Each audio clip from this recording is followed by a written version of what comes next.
Do you know the name Kalief Browder? Because you should. Hi, my name is Elizabeth. My pronouns are she, her. And I have a true story to tell you today. Completely true. And I think it's something that we should all know about. What happened ended up changing actually some ways that people are treated in the system. This is about injustice. This is about Kalief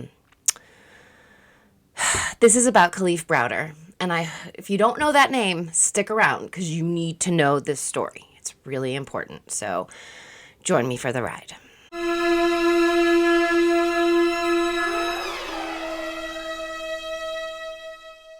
Kalief Browder was born in May. He was born on May 25th in 1993.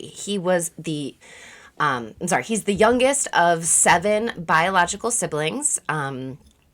5 of which were placed up for adoption. His birth mother had some struggles with addiction, and her children were taken away. And Kalief was put into foster care and then adopted by the Vanita Browder is her name. She's raised over 34 kids, her own fosters, adoptees. I mean, she sounds amazingly incredible. They lived in the Bronx, and in school, he was described as very smart and a quote unquote fun guy. He's also really cute. Yeah. So he's 16, and it's early May. And he is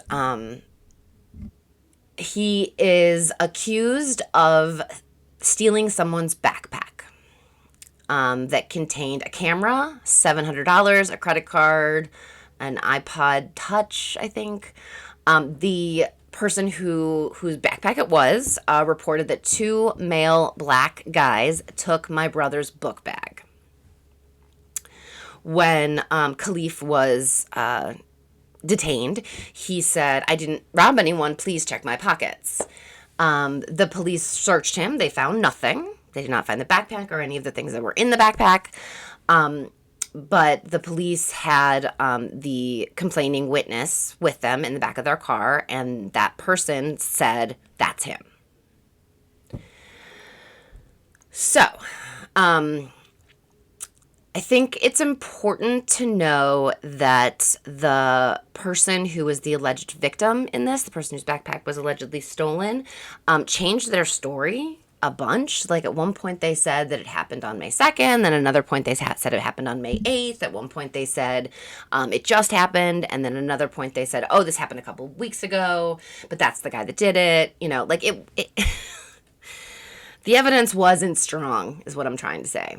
Now, in this lovely country, America, the way that our criminal system works is that you're suspected of a crime, you are arrested and then taken to jail, not prison. Prison is where you go when you've already been sentenced, and if you've been sentenced for more than a year, you can be sentenced to spend time in jail if it's under a year, I think. Different states have different rules, but prison is where you go once you are convicted. Jail is where you go when you have yet to stand trial, for the most part. So you're in jail, and they arraign you. So what that means is you go in, you see a judge. The judge says, we are going to prosecute you, or we're not going to prosecute you. And if they've decided to prosecute, they will give a bail amount so that the person, if they pay that amount, can get out of jail until their trial. Well, like I said before, Kalief was raised by a mom with 34 children. So when bail was set at $3,000, they didn't have $3,000 to give so that Kalief could be out of jail waiting for his trial.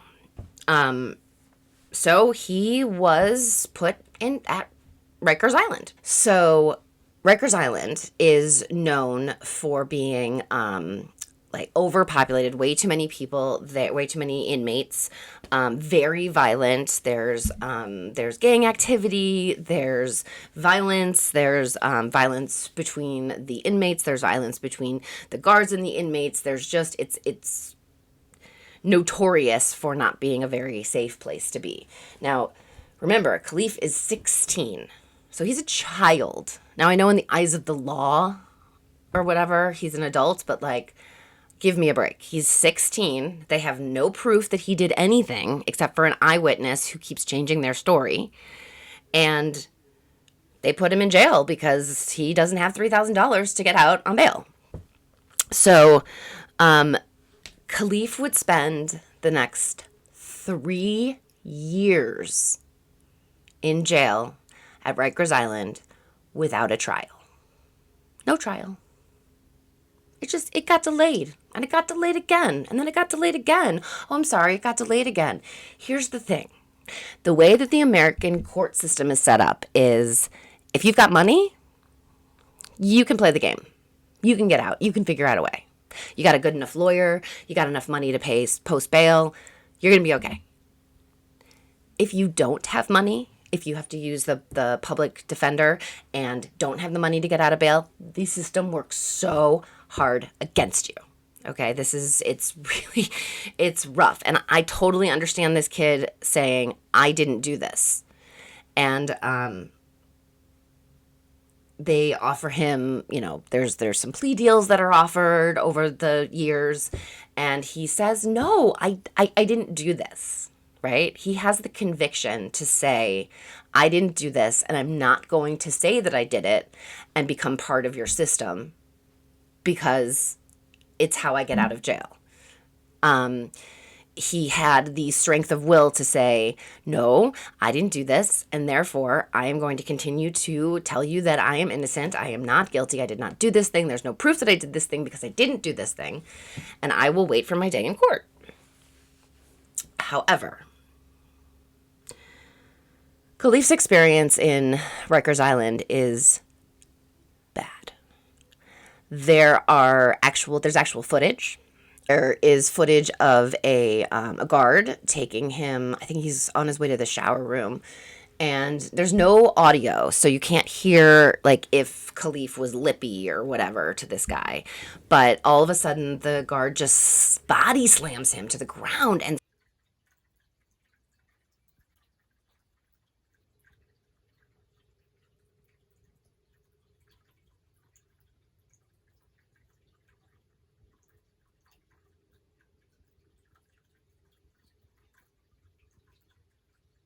Like, I don't know what he said, but whatever he said couldn't have been that bad that to be wailed on by the person who's in charge of keeping him. Okay. The whole story just blows my mind. Then there's another recording of him. Bunch of other inmates make it in. I mean, like, when I say bunch, I mean like 20. Right? And there's one guard to protect him, and it's not enough. So this one guard is trying to get the other inmates away from Kalief, who they're trying to beat up. And he's only one person. Another one comes in. So now we've got 2 guards. They still aren't enough people. Like,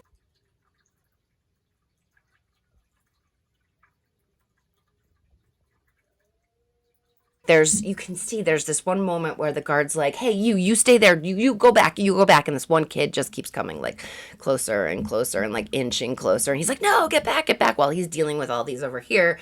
So when this guy gets out of control over here, this guy is right there to come in and wail on Kalief. They finally get him into a separate room. There's a door with a window, and the other inmates who are trying to attack him are still yelling at him through the window and making a big scene. And then all of a sudden they open the door. The door was never locked, and they come in and they beat him up a little more, and they manage to get it under control eventually. But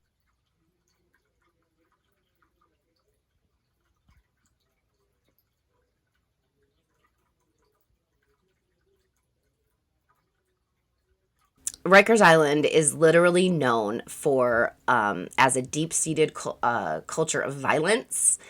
Their inmates say that they suffer broken jaws, broken orbital bones, broken noses, long bone fractures, and lacerations requiring stitches.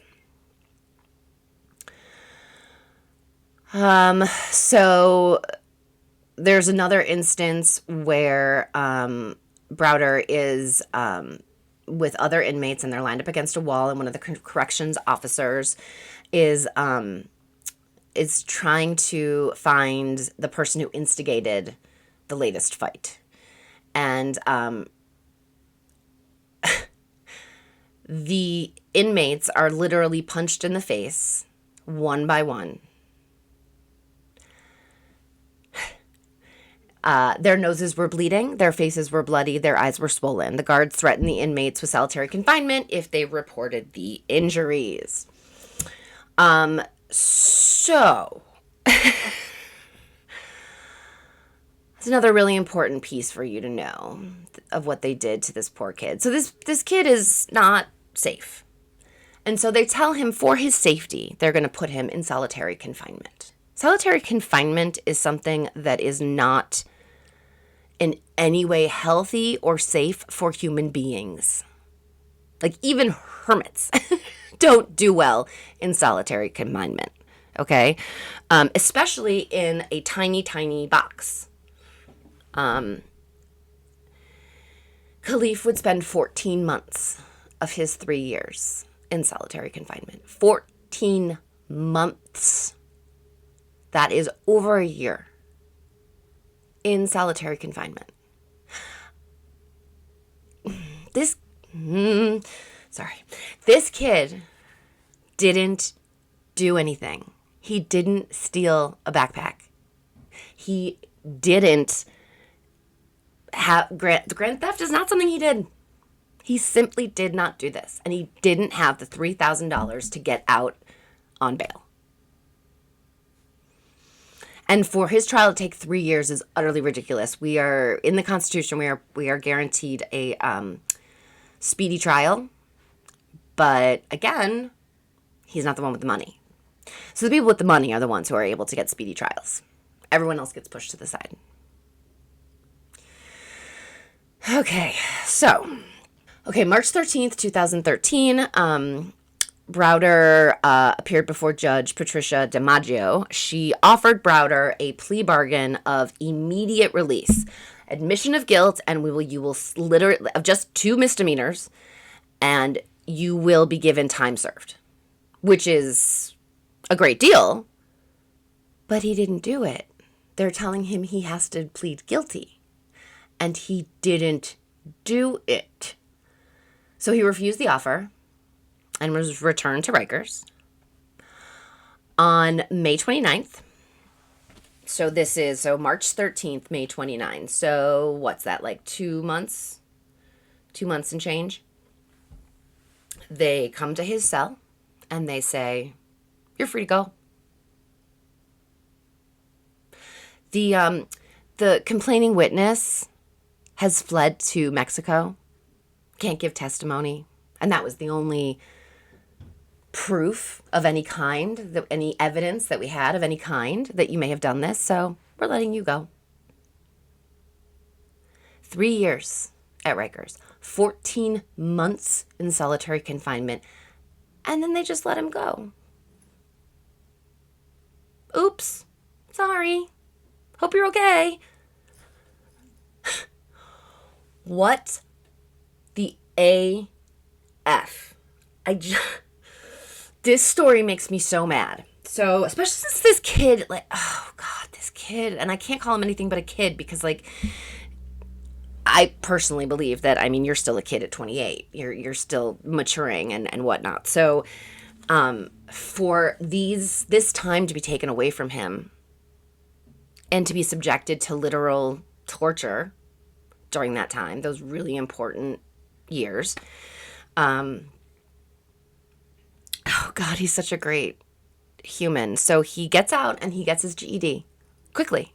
Like, it doesn't take him long to get his GED.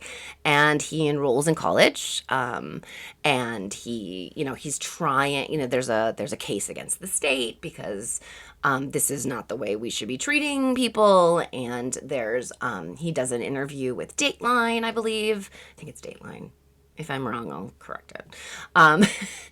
And then, of course, Time does a docu-series about him, the Kalief Browder story. I highly suggest you watch it. Get all the information you can about this story. He's very well-spoken. He's kind of quiet, but I don't think you can blame him for being quiet. And he's thoughtful and well-spoken, you can just tell he's a really intelligent kid. I mean, the fact that he was willing to stand by the fact that he did not do this is pretty impressive. So, November of 2013, now remember he got out in 2013. November of 2013 is the first time that he tries to, I'm gonna take a page out of Shakespeare because I'm not allowed to say the word of what he tries. He tries to choose not to be. Sorry, it's not funny. It's uncomfortable, and that's why I sometimes make little giggly noises, because I'm uncomfortable.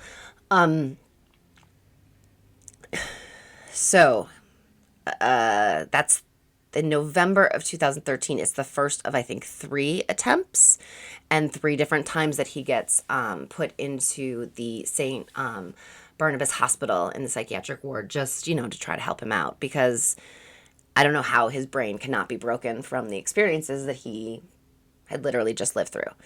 So, but he still manages to get his GED, and he's in college, and he's pretty amazing, and he's doing an okay job. He's trying to, he's doing these interviews, he's doing this, he's got this court case and against the city, or he's discussing a court case against the city, and in, I think it's May of 2015. So he's 22 now.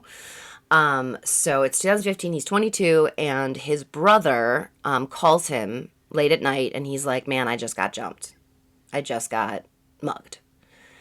And Kalief leaves his house and runs to his brother, and he is defending him and part of this thing that breaks out.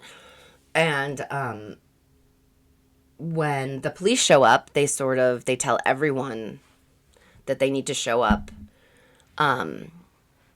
for court. I think it's like June 7th, I think, is the day that they're supposed to go to court. But they're not arrested. They're not taken to Rikers. They're not. But they are told that they have to be in court for this incident.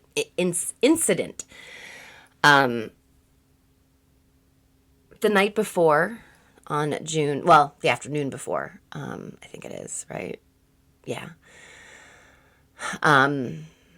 Kalief Browder successfully chose not to be. He hanged himself from the air conditioning unit in his bedroom window at his mother's home, and his mother found him.